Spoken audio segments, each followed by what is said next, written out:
Nathan Zegura here with your Clutch Transportation post-game recap. The Browns have done it.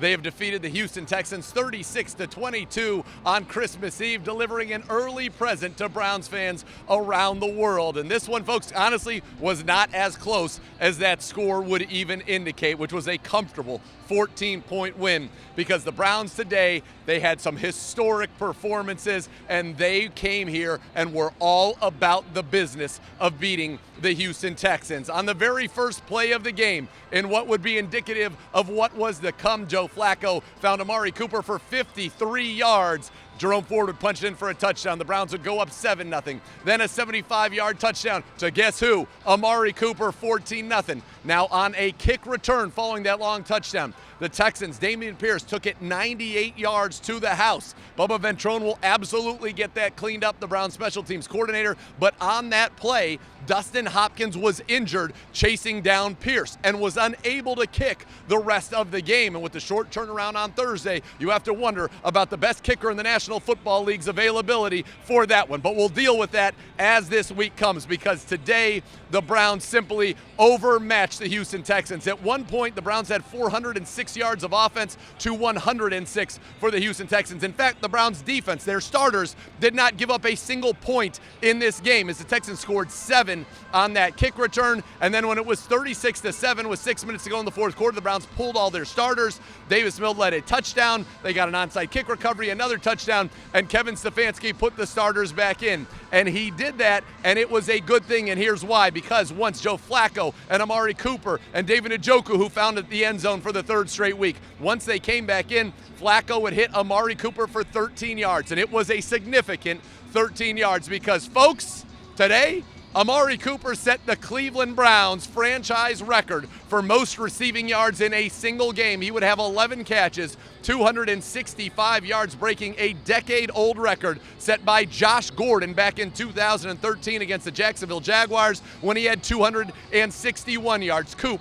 11. 265 and 2. There are no superlatives to tell you how good he was. It was a career high for Amari Cooper, a Cleveland Browns franchise record. The most receiving yards anybody's had in the NFL this season. Amari Cooper was simply spectacular, and so was the guy throwing him the football. Joe Flacco, Flacco fever, 368 yards in this one, and then ultimately over 370, throwing for 3 touchdowns, 2 interceptions in the game, but one of them he had to throw it. We had no kicker. Threw it in the end zone the end of the first half.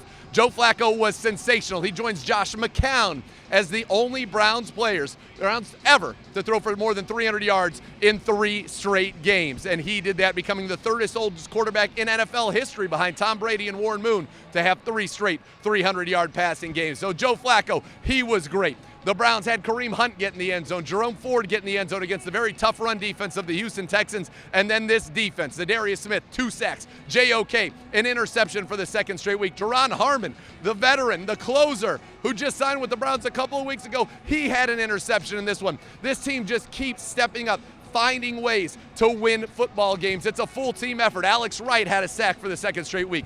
Jim Schwartz's first-team defense absolutely suffocating. At one point, they were holding the Houston Texans under 3 yards per play, and then Kevin Stefanski and the offense, they had it going. For the Browns, the big question coming out of this one, MJ Emerson's health. He had to leave with a shin injury, and then, of course, Dustin Hopkins. But Browns fans, the Browns are going to need you Thursday night.